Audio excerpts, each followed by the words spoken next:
I have a card for Waffle Flower Crafts today. Hi, it's Therese, and today I'm going to be making a cookie jar, and this is using the nested dome style, so it's really good to be able to stretch your supplies.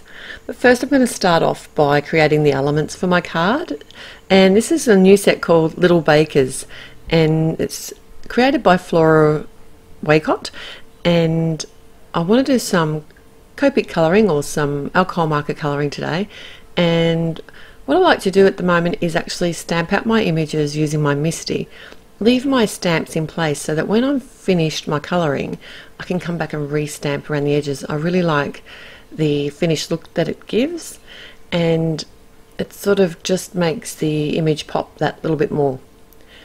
So I am leaving, if you notice, I'm stamping out some cookies as well as one of the girl images out of the set, and I'm just flipping my cardstock around so that I can actually create multiple images and without moving my stamps at all on the MISTI lid. I did actually flip my MISTI around as well.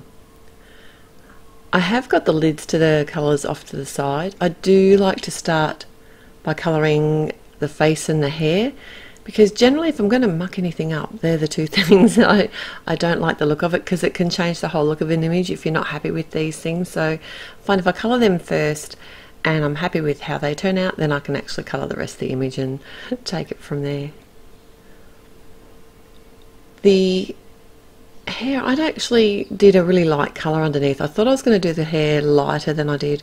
This hair has got lots of lines already drawn in it, so it's really forgiving. So if you're not really confident with colouring, I just did some really simple Copic colouring today. I didn't want to make it too difficult.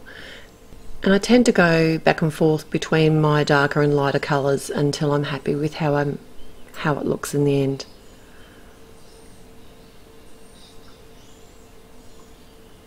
So the dress, I came in with a couple of different blues, and these are really pale, like it's B 0000, and then I actually shaded with the B000, which is actually a really light colour and doesn't give me much shading at all.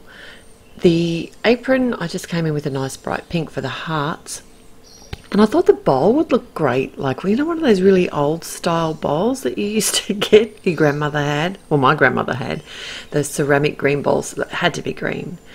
But what I've done here is I've actually come in with my TO marker, and that's how I've added my shading, so that you don't have to have all the different colours. You can actually just come in with a grey marker at the end and shade. I use the BV20 to shade on the skin because it's got that purple undertone, but I have also used the greys for that as well, the warm greys, and that works really well too. So I'm colouring the cookies. I'm not going to show you all the cookies. I think I do about 5 in total, but I'm colouring them in 2 different styles. One's a light one, of course they're chocolate chip, but one's in a lighter colour and then one's in a darker colour. I was in 2 minds about whether to add the dots or not, and I did end up going with the dots, but I thought they looked kind of fine without them as well. But once it all goes into the cookie jar, you don't really see the dots so much. And I don't know, I think it was a bit of fun. You could do it either way. And this is coming back in and adding the outlines afterwards. So because I've left my stamps in place, I can just make sure my cardstock is pushed right into the corner where it was initially when I stamped the image, and then just re-stamp over the top of her again. And it just brings those bold lines back into the image because I've coloured them with the Copics. I'm doing the same with all the cookies as well.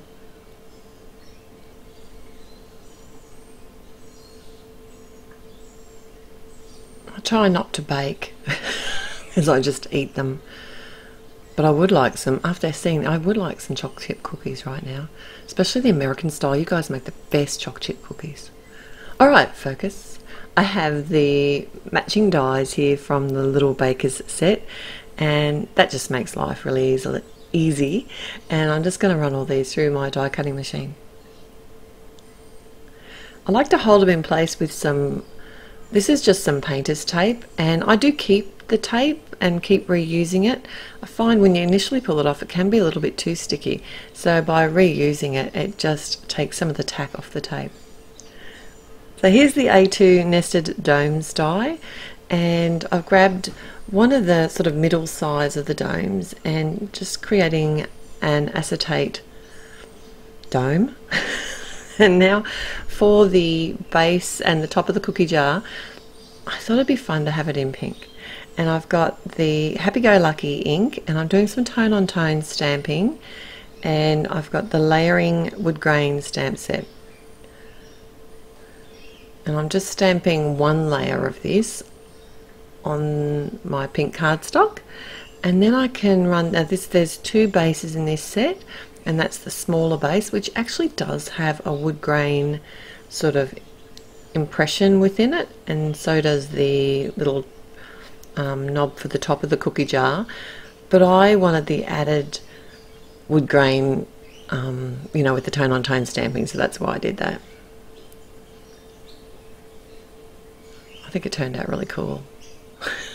If I had a cookie jar, if I was allowed to have a cookie jar in my house, it would be pink, I think.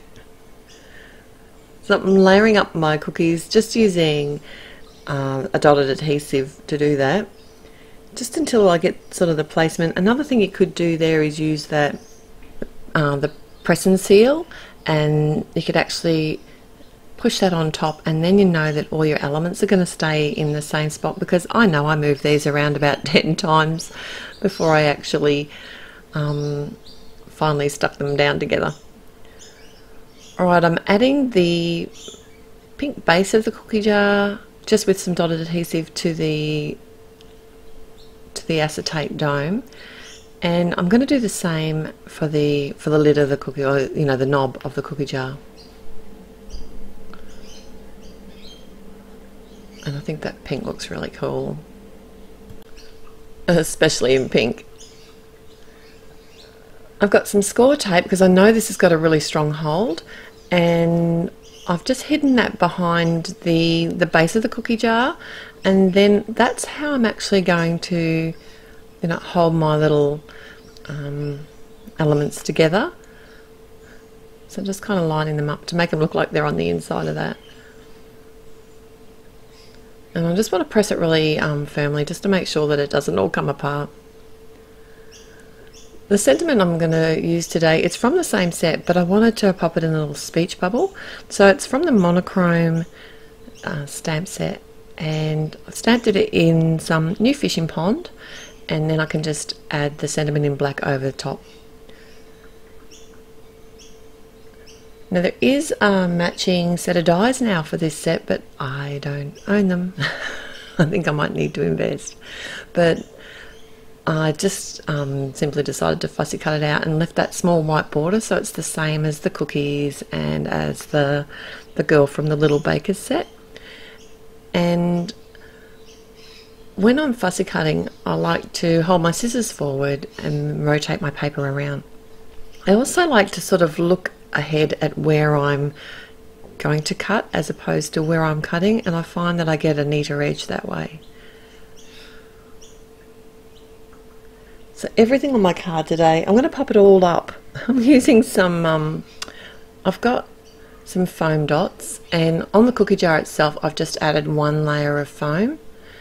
And then this is actually, even though there's lots of steps to this card, it actually ends up looking like really a clean and simple card, or does to me anyway, and I suppose that's because it's on that sort of white background.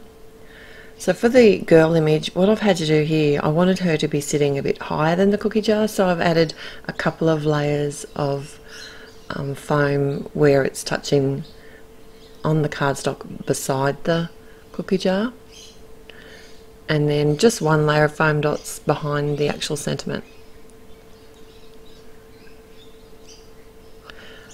And I thought this was too good an opportunity. What I actually decided to do was add another foam dot behind the sentiment, just to give some support to the acetate. And that's my finished card today. Thanks for joining me today. I'll be back again real soon. Till next time, happy paper crafting. Bye.